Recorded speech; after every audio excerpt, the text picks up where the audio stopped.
Hello and welcome to a special edition of Music Ally Focus. This is Joe Sparrow, Music Ally's managing editor, saying hi as always. And in this episode, we are giving you a chance to listen to our other podcast, which is called The Price of Music, and is presented by seasoned BBC broadcaster Steve Lamacq, along with our very own head of insight, Stuart Dredge. And, well, we wanted to give you a chance to listen to the most recent episode over here. The podcast is essentially a weekly guide to the music business and how it all works, looking at it from a slightly different angle from Music Ally Focus. And in this episode we're about to share, we have Steve Lamacq reflecting on working as a music journalist back in the glory days of the NME and so on in the 1990s, and he has a lot to say. They talk about Spotify deleting 75 million spam songs, and by the way, what is a spam song? You'll find out. They talk about why people are these days buying gig tickets at the very last minute and not in advance, and if the TikTok sale finally goes through in the USA, what does it mean for the music industry? So there you go. I hope you enjoy it. And, well, it's something new to listen to, isn't it? If you do enjoy it, you can follow it with the link that's just below this podcast. And there's also a Patreon for super fans. Hope you enjoy it. And, well, on with the show.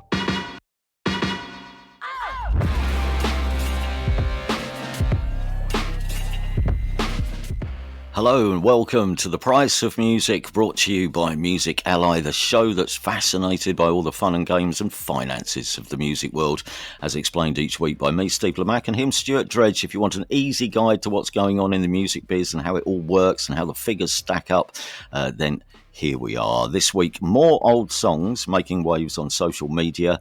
Has the American TikTok dilemma been solved?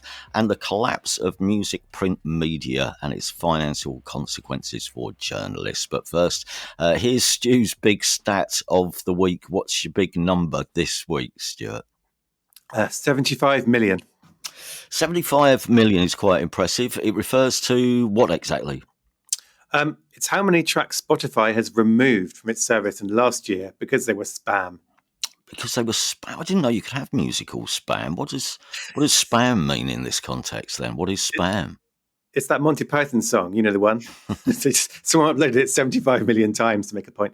No, so this is spam tracks, which is, it's a thing that's become a part of the streaming landscape where people upload thousands or hundreds of thousands of tracks. It may be the same tracks, slightly with the title changed.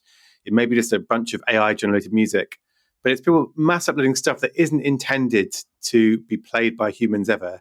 It's just put on there to either do a fraud. That's the wrong way of saying it. To commit fraud. Yeah. Or just clogging up the system. And this came as part of Spotify did an announcement about what some of the things it's doing around AI music. And as part of that, just halfway through this press conference went, by the way, we've removed 75 million tracks in the last year. Crikey. And the scale of that, like, the official number, which I think is probably bigger than this now, is that Spotify has 100 million tracks on its service. Like, that's been this is how much we've got. So another 75% on top of that was just landfill. And it's got rid of it. So obviously this is one of those stats where they're saying it because they want us to be impressed by it. And it is quite impressive. You know, it's like saying, we're not just letting this stuff stay up, we're getting rid of it. Right. So yeah. This week's three big news stories are all quite industry-based, but worth touching on even briefly, I think. And you just mentioned Spotify announcing some wider changes designed to respond to the explosion in AI-generated music. So as part of their latest announcement, what else are they doing and why, apart from taking out the spam? Yeah, so there were three things in this announcement last week. And the one was this new spam filter, which, I mean, I guess we're all used to the idea of spam filters in our email, aren't we? So they're the things that stop us getting all those Viagra emails being sent to us by strangers.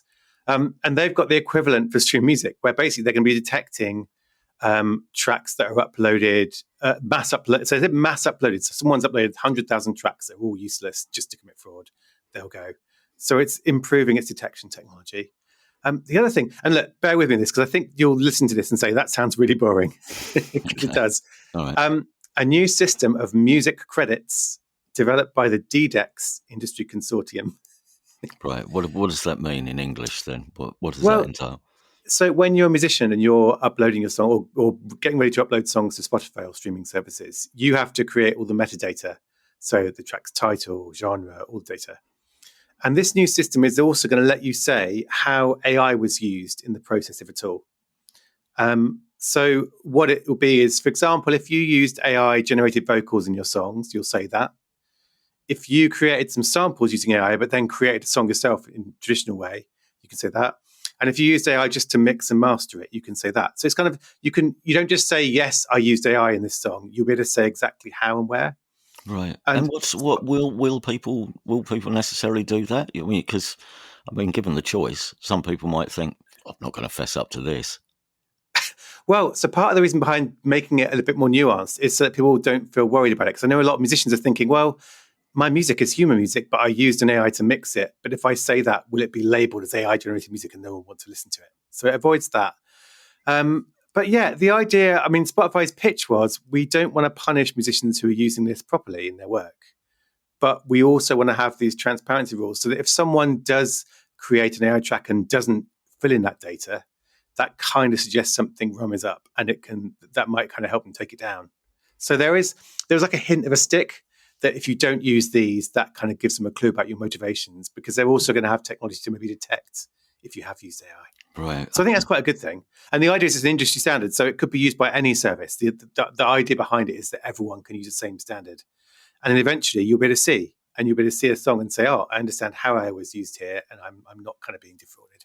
Okay. And then the third thing was AI voice clones. You know, we talked about this before, where like someone clones an artist's voice and then releases a song with them singing something they didn't sing. So there was a famous Drake in the weekend. That's now officially barred on Spotify. It's not allowed, which isn't a big change, but just makes it official. So in the past, for example, if someone cloned an artist's voice and uploaded a track to Spotify, the label would have to complain, or the artist team, and say, look, that's not my artist. And then Spotify decided to take it down. It might be, whereas now it's against the rules. It comes straight down when notified. So it's kind of just firming that up. Mm-hmm. But while at the same time, if you're an artist and you want to do that yourself, like Grimes did, she licensed her voice out for AI so that people could use it. That's still fine. So that's allowed. And again, it's the idea of they want to support artists who are using AI in creative ways, but crack down on what they call as bad actors. So that was the kind of unifying theme here. Okay. Story 2, and now this one has been running longer than The Archers, or for listeners outside the UK, let's say the history of the Olympics is short by comparison. This is the TikTok saga in the States. Do you want to recap the plot and what has happened this week? And I guess as well, we should also make the point, I think needs restating on a reasonably regular basis, why TikTok is just so important to the music industry at the moment. Yeah, I'm getting this recap down to a fine art now. I think I've got it in sentence. So basically, a US law says TikTok there has to be sold or it's going to get banned. And this is all about its ownership by a Chinese company and concerns about national security in the US. And the deadline to enforce this law just keeps getting extended to figure out a way to sell TikTok US in a deal that everyone approves of. So last week, there was an executive order from the US president himself, kind of giving details of this deal that's been agreed. So the idea is TikTok US will become a new separate company, majority owned by American investors, valued at $14 billion, which sounds like a big number. But at one point, people were saying, it could be worth $40 billion. Right. So it's not worth quite as much as people thought early in the process. And then ByteDance, which is the Chinese company that owns TikTok now, they still own about 20% of the new company. So they'd be like a minority owner. But it might still be in charge of shopping and advertising, which is basically where the money comes from. Right. TikTok. So if this deal goes through, it basically means TikTok is here to stay in the US. And that means that all the artists and all the labels who have made it a really big part of their marketing plans just carry on using it. They don't need a plan B, which they kind of have been doing anyway. Every time the deadline got extended, people got less panicked about this prospect of it closing down there. But there are a couple of dark clouds hovering over this, which I kind of thought might be quite good to talk about. The first thing is, like, so far it's only the White House saying this deal's been agreed. So basically you've got President Trump's word saying, I talked to the Chinese president and he approves this deal. But the Chinese authorities have been really conspicuously silent so far in public. And a few Chinese newspapers saying, well, this will depend on the US delivering on its promises. So it's not entirely certain this has actually been agreed and approved. And there is a scenario where China says, actually, no, we don't like this deal. And then Trump possibly throws his toys out the pram, shuts down TikTok in the US, and everyone panics again and has to find something else to use. I mean, that seems like the unlikeliest outcome, but it is still possible. But the other thing, and this is, so I have to get a bit political. Is that okay? I'm going to rely on how you look to say if I'm going too far. So this deal was pushed through by Trump and the Vice President, J.D. Vance. They played a big role in sort of figuring out this. And a tech firm called Oracle is going to be running TikTok, or play a big role in running TikTok in the US. And that company's boss is a big backer of Trump. And the new owners, they're going to have control of like TikTok's recommendation algorithm in the US, so how it decides what to show people, and also its content moderation decisions, so who gets banned, who gets promoted. Mm-hmm. And people are starting to say around the edges, hang on a minute, like there's a lot of stuff being talked about in the US at the moment about kind of censorship and the media. So there was the Jimmy Kimmel late night talk show recently got taken off the air, kind of under pressure from one of Trump's regulation buddies. And so now people are starting to realize, hang on a minute, if buddies of the president are going to be in control of TikTok, which has like more than 180 million users in the US, it's big, it's really big. What if this deal starts to turn it into this politicized space?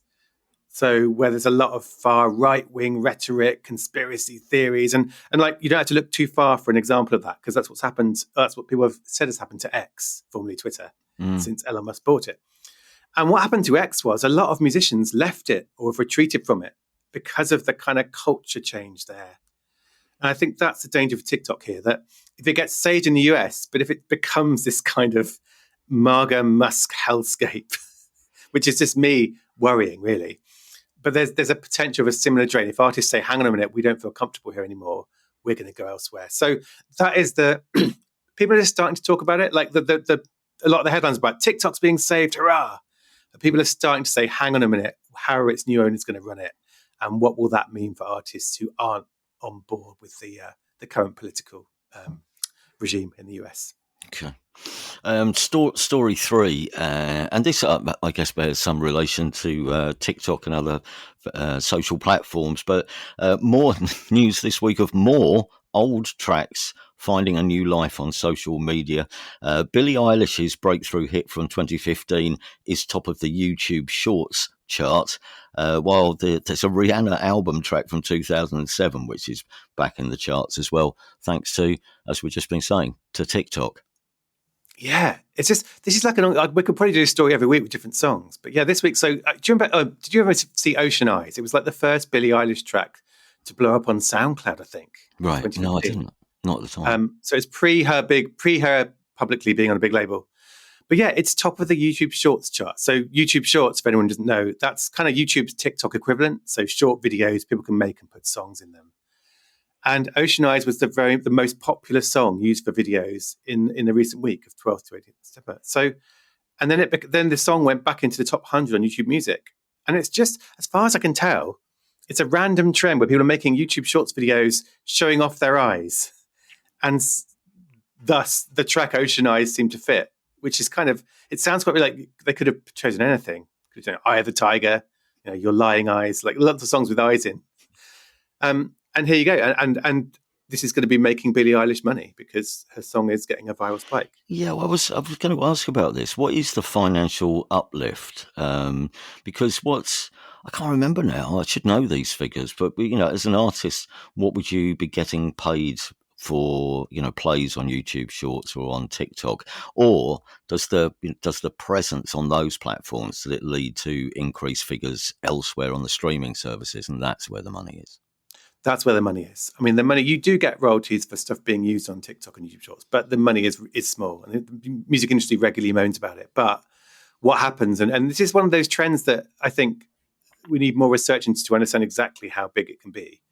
But if your track goes viral on one of these platforms, it goes up the charts and gets more streams elsewhere. And as we said before, I think in the UK, the ballpark figure in the past has been 1 million streams was about 5,000 quid. But then you might only see 20% of that as an artist in your contract. So, 1 million streams, maybe 1,000 quid. Right. So if a thing takes off on YouTube Shorts and you get 10 million extra streams, then that's like significant. Mm-hmm. Yeah. And the same with Rihanna. So this Rihanna track, I love the Rihanna story because this is a track called Breaking Dishes by Rihanna. And it's about cheating men, basically. That's the theme of it. and people are using that on TikTok to soundtrack videos about cheating men. Like, they're kind of calling out their ex-boyfriends. They're kind of, but the best one I saw was someone saying, "My man cheated, but I've only got plastic dishes," and it's them throwing the dishes on the floor and then bouncing all over the kitchen. And so basically, what happens is someone used this song and did a really cool video. Other people saw it, followed suit, and then once it starts trending, everyone jumps on the bandwagon, because that's how these platforms work. Like, if you are someone trying to make money from your TikTok videos, you're on top of what's trending today, and like, right, I better do a video with that song in it because that's what's trending. So it's, again, Rihanna, this song, which was an album track, is now in the main top 100 in the US for the first time, and it came out 18 years ago. I'm trying to add it up. So yeah, I mean, it seems organic. Like, this is a case of a viral craze starting and spreading.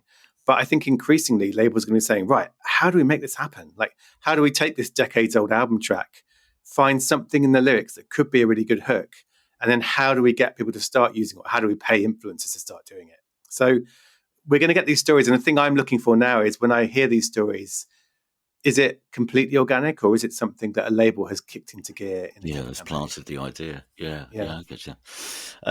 Any other business this week? I know we're going to answer a question from one of our listeners, Richard. Before we get to that, though, can we start with the latest from the frontline filing debate, which started when I mentioned having a conversation with one of the lovely staff at Resident Records in Brighton about where you file PJ Harvey, under P or H. I'm very much in the H camp myself, but we are indebted to listener Anna, who commented on Spotify, refiling dilemmas. I was in Resident Records today and can confirm PJ Harvey is filed under H. Their filing was consistent, so that must be reassuring. It is. Thank you very much, Anna. Well, just when we thought we might be getting towards the end of this thread, then producer Joe has just raised the issue of Elton John. E or J? Should be J. Doesn't look right under J. It should be J, though. Should it? I'll tell you what, we'll come back. I mean, there's more discussions. I think J, but I said P for PJ Harvey, and I say J. So I'm not sure I've got any consistency. That's why I wouldn't get a job in Resident Records. They just kick me out. I think we may return to this in this week's edition of The Lock-In, when we can also do that preposterous theory about the Beach Boys and the Beatles. We'll come to that later. Here's the question, though, from another of our followers, Richard Bowes. Thank you, Richard, for getting in touch. He says, "Hi, everyone. Loyal patron here. I'm a music journalist / writer for Clash, Louder Than War, and Live Forever. They're all, for anyone who doesn't know, big music websites. As a writer for all these, I've previously worked as well for Gigwise before it folded last year, and I've interviewed some fairly big names, including Shaun Ryder, Tim Burgess, Royal Blood, and Frank Turner, but I've never been paid a penny for this work. I don't do it for the money, clearly. I do it for the love and interest in speaking to people about music. But it struck me," says Richard, "that with the likes of Q Magazine and NME folding in the last few years, there's very little print media, certainly in the UK. There's Mojo, Uncut, Kerrang and Rolling Stone, but they're the only music magazines which are certainly the only ones available in supermarkets. And even then, they're largely special editions about specific bands. The recent integration of Pitchfork into GQ met with some outcry, but the dial hasn't moved. It would be interesting to hear how the money was distributed when Steve was a journalist in comparison to nowadays.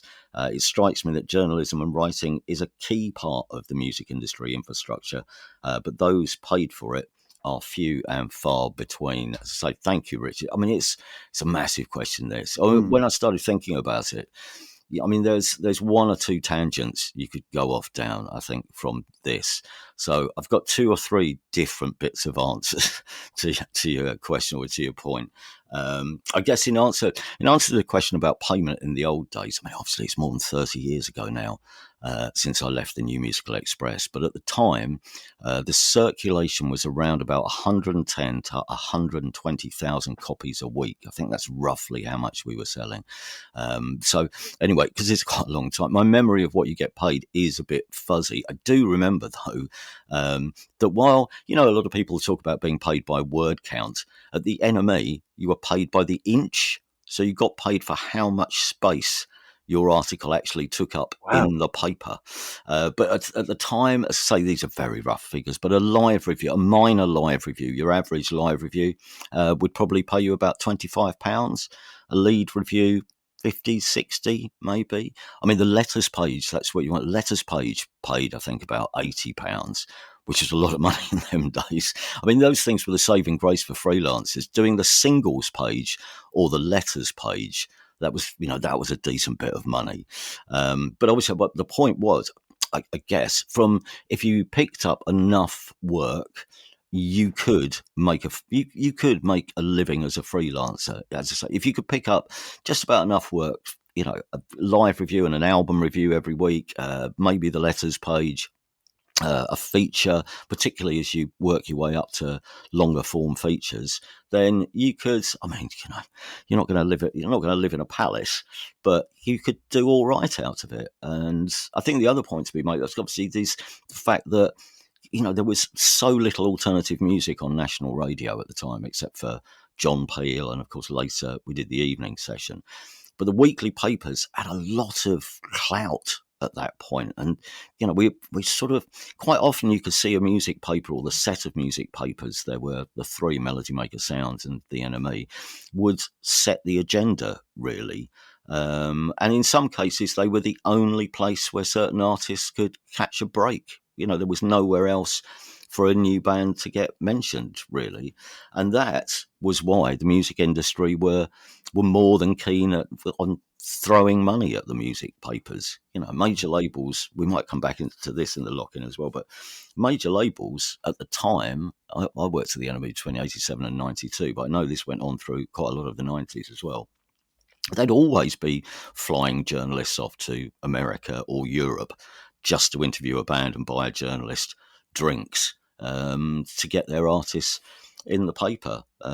So as I say, I mean, I'm not saying everyone made a mint, but most people had, made a reasonable living, okay, just above living wage living, and had a very good time. I think. I mean, the other thing. So the reason I can't tell you exactly what some of the payments were to freelancers, because I was on staff my entire career at the NME, starting off as news editor, but then I became live editor. Where I have to say, not a month would go by without, needing to sub one or two of my stringers the price of a pint or two before they all went off to record and tape exchange to flog their records to pay us back. Well, that was the other way of making money, wasn't it? Selling off your stuff. Oh yeah, it definitely was. But being on staff, you get a monthly paycheck for the job you did. And say, I was live editor for a while, so I got paid for being live editor, and didn't get anything extra for any of the articles or reviews which I wrote, because you were on staff and everything came under your wage. And I wrote loads. I mean, a lot of staff members, we wrote loads. Again, it's exactly the same as you. Not because we wanted to make money out of it, because we wanted to meet bands and see gigs, and what we were essentially doing, trying to corrupt a nation's musical taste by getting our opinions in print to as many people as possible. Although I tell you one thing, though, the other thing about being on staff and how it relates to payment, anything you wrote, not only did you not get paid for it, it was also owned by the publisher. And I guess probably still is. So anytime NME reuses or reprints my review of Nevermind by Nirvana, don't see a penny. Don't see a penny extra. I mean, obviously it's nice, that people still refer to it. But in the same way that, particularly during the 70s, 80s, 90s, that bands did record deals where they signed away all their rights, so it turns out did we, the staff journalists of the time. But anyway, that's how it was. I left in October 92, which I guess was just as the clouds were coming over the horizon, really, because the problem, obviously, for weekly music magazines from the mid-late 90s onwards ends up being the internet. And here's one of the reasons why. While I was at the NME, during my 5 years there, they conducted at different times readership surveys. I think there were two while I was there, asking people who bought the paper, actual people who bought the paper, why do you buy the paper? What was the number one answer? Why? What did people buy the New Musical Express for, Stuart? Gig listings. Exactly that. Gig Guide was top. If it wasn't Gig Guide, it was news. Mm. Gig Guide and news pages were the top two reasons why people bought the NME. At number, I think it was 3 or 4, the third or fourth reason why do you buy the New Musical Express? The crossword. And and so, I mean, obviously this was quite bruising to all Yeah. our egos, the writers' egos. But features basically came, features and new bands, they come right down the list. And so, of course, the internet comes along and the papers lose their exclusivity to the news. All the things, the reasons why people actually bought the music papers. I mean, I'm not saying people bought the NME, read the news and threw it away. Obviously, you then read other bits and pieces. But news was so key that, with news breaking all the time, by the time the music papers came out, that news was out of date. And that's the first thing that starts undermining the music papers. And concurrent with that is the change in the way that the music industry decided it was going to market and advertise its artists. Because what keeps all magazines alive is advertising revenue. The actual size of the NME, when we sat in a editorial meeting on a Tuesday, you would find out, and you'd have an average size, but size of the paper could go up and down depending on how many ads have been sold for that week. So it's quite reliant on advertising. Both we used to have those big page ads for new albums, but also, if you remember the music papers from back then, absolutely acres and acres of live ads for gigs and tours. And as the industry over the years moves to new models, advertising or marketing spend starts to go elsewhere. And the industry decides maybe we'll directly market to fans instead of advertising in these papers. And this was the slippery slope, which started with street teams and, being endless flyers being given out outside gigs, and leads us to where we are now, where marketing will involve TikTok or whatever, and bands can publicly announce their gigs on their social media. So advertising for print media slowly starts to collapse. And of course, then as well as the sales begin to dip, because people are getting their news somewhere else, then that affects your ad revenue, because you can charge more for an ad in a paper selling 120,000 copies a week than you can in a paper selling 80,000 copies a week. And so it goes as the circulation begins to slide. And then one by one, the papers started to fold. I mean, even those who survived, like the NME survived online, even those publications have had to shift their editorial in order to attract enough readers and hence enough advertisers to prolong their existence. And that's kind of where we are. I mean, I haven't touched on broadsheet journalism, where there is some good long form writing. But I do think it's sad we don't have a weekly publication that covers music across different genres. But and the magazines that have survived, the reason they've survived is because they've identified a particular part of the audience and they sell to that part of the audience, and because they're specialized in a certain genre or demographic, that's also a decent target point for advertisers who still want to spend money, because they know exactly who they're advertising to, and there's a reason for them to carry on. And that's why certain magazines, some of the ones that you mentioned, Richard, are still around. But I mean, one of the things I really miss is the big cover stories about up and coming artists, newish artists, because I mean, one, they're often really colourful and entertaining and gave a writer a chance to theorise about music in general. You got more inside the mind of the band, and you don't have that anymore. I think the other thing about them was, but papers like the NME and Melody Maker, they did quite often take bands to task as well, and they would ask them difficult questions, and would occasionally slate a record, absolutely pile on a record when a band had made a terrible record. And all this, I think, helped filter out what was interesting and who wasn't interesting, because there'd been much more debate about it or thought gone into it, and there's a different. There's a divergence of opinion as well. I always said, the Tuesday Enemy editorial meeting, which would be the staff and maybe leading freelancers. It was like getting 12, and everyone liked different sorts of music. It was like putting 12 musicians in a studio and asking them to make a record together. That was how we put the NME together, and why we covered so many different types of music, and had such a range of opinions. You could walk from one end to the office, and the bands who were really popular at one end were the devils incarnate by the time you got to the other end of the office. So here we are. So we're left with still some really good writers, but without the openings as much. They're magazines, as mentioned, broadsheets, but in a lot of cases, journalists don't have the space to really go to town on an article. And places where they do, and there are decent websites as well, but they are maybe a little marginalised or just simply overlooked by a lot of people because the audience has moved on. And in some cases, a lot of people are happy enough with a potted history of a band, and that will do them. But yeah, I think actually writing and creating ideas. I mean, the whole idea of musical genres now is, we used to just come up with in the pub on a Wednesday, you'd come up with a genre, and something would be happening 2 weeks' time, and that was a way of then, even something like Britpop is a way of selling loads of records for the industry.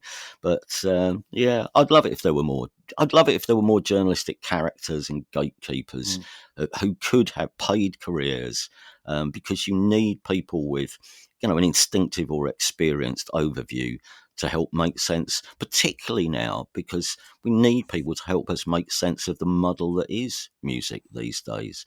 So, I mean, to come to your last point, Richard, is music writing still key? And I guess the brutal answer is it is for some fans. It's not for all fans. But who knows? I mean, this generation, who knows? We might see a revival in print in the same way that there's a revival in vinyl.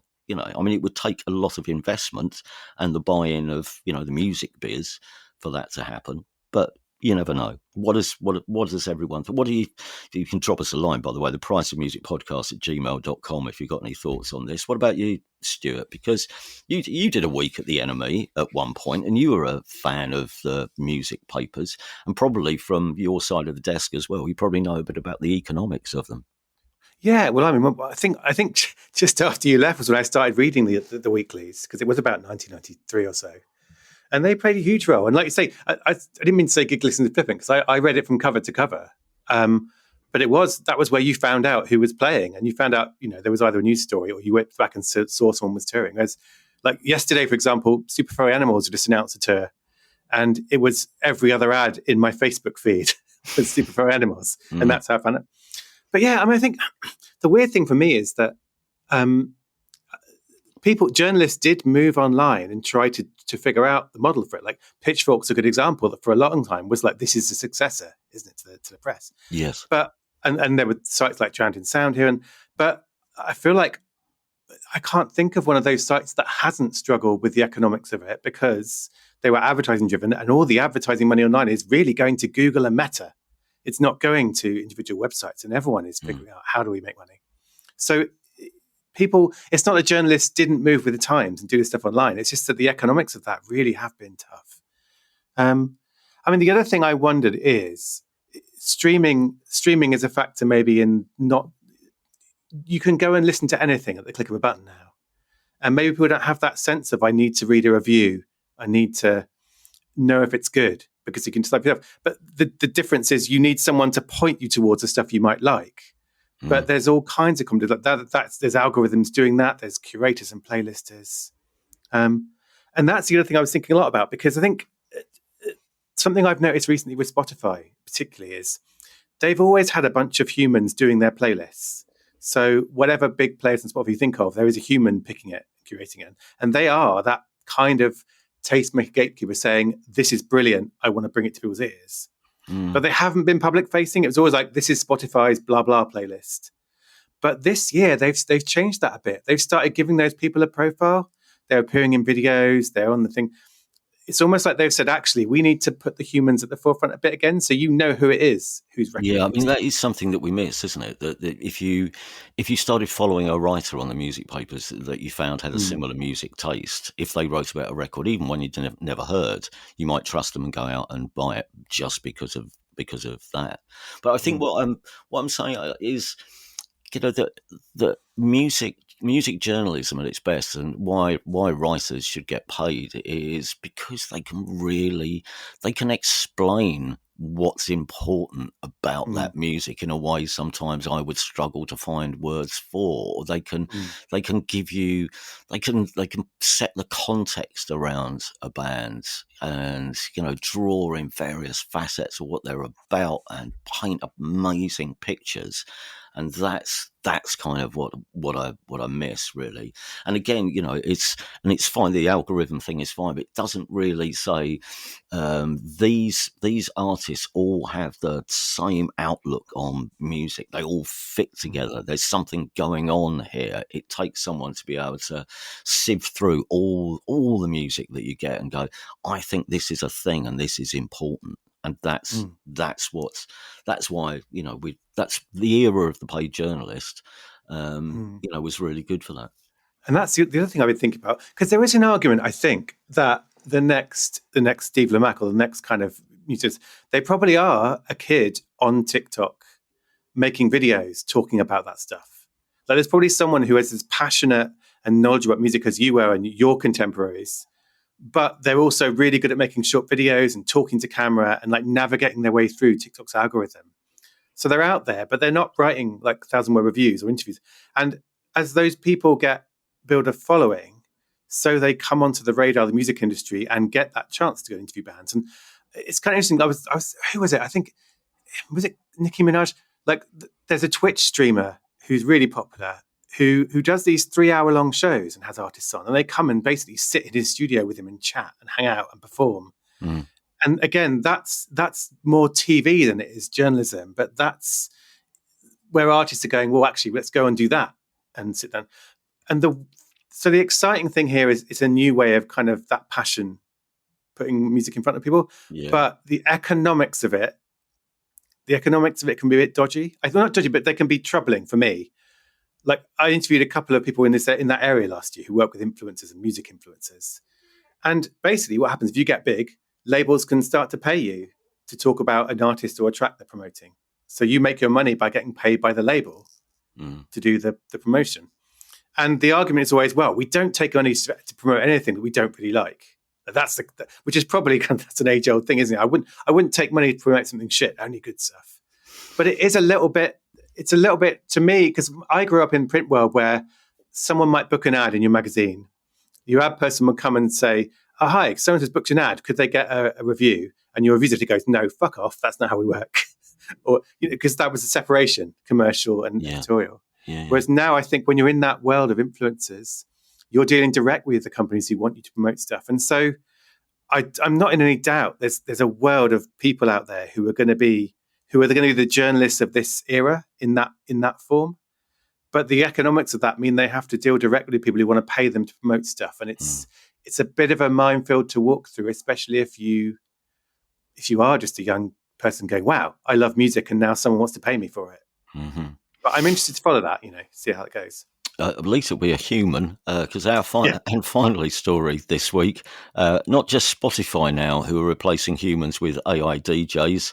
Now it's YouTube Music apparently are testing this idea out as well. Yeah, you're getting a little cold breeze of. Can you see how I had to sit back from the microphone and take stock of the world? What's happening here? Yeah, so we've talked about Spotify's AIG before. It's like an AI that basically introduces tracks. These next few tracks are from this genre or theme, or this artist is so and so. Yeah. And so YouTube is testing this too, and it described them as AI music hosts designed to deepen your listening experience by sharing relevant stories, fan trivia, and fun commentary about your favorite music on YouTube Music app.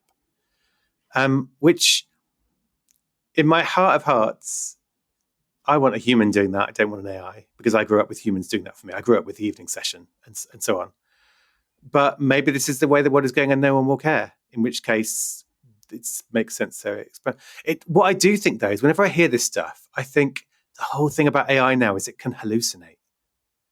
And isn't that a worry? Like, what happens when it introduces a track by a favorite artist and says, well, at the weekends, they go to Nazi memorabilia conferences and shoot horses. And then no one knows it's happened because it's only said to one person. But it does make me wonder what's the kind of the thing. But yeah, so this seems to be a fact of the landscape. People are saying, right, how we want to have more context. And that's a good thing, I think. Like, rather than just a song starts playing in the stream service, you get someone saying to you, oh, we thought you might like this because this is a band called blah. They're from here. If you like them, check out blah. Yeah, I know. It's just so basic, isn't it? They're just coming back to the journalism arguments. You've got to do better than that. I mean, just saying this is a band from this town and there's another band from this town. Here's a band from this genre. This band sound a bit like them. That's not real. That's not. It's not bringing you anything. It's not bringing you anything like the thoughts of an insightful actual journalist. Anyway, as I say, but also the passion. Like when someone on the radio, what I love is someone saying this track's brilliant. Like that's what you look for humans for. Is like not just someone saying you may like this because blah blah blah. Like someone saying this is great. You should listen to it. I think the only problem with that, and with regards to mainstream radio, is that everything is brilliant these days. It's true. We're out of time for this week. Thank you very much for listening. If you are enjoying what we're trying to do here, please do help us spread the word. Tell your friends. Leave us a review online if you get a chance. Alternatively, you can support us via Patreon. In fact, if you sign up to be a super fan, you do get an extra 15 minutes or so of me and him chatting about music and money and embarrassing stories from our past. This week, we'll probably pick up on some of the points from that journalism debate. Also, why not buying tickets in advance is having a terrible effect on bands touring, and the promotion of live shows will do that.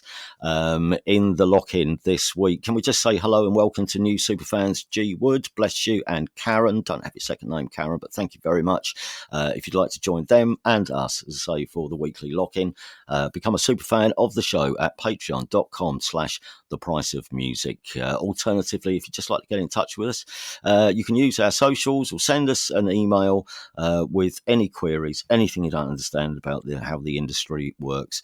Drop us a line. We'll see what we can do. We'll be answering some more of your questions over the coming weeks. The Price of Music podcast at gmail.com. Till next time, take care of yourselves. Bye for now.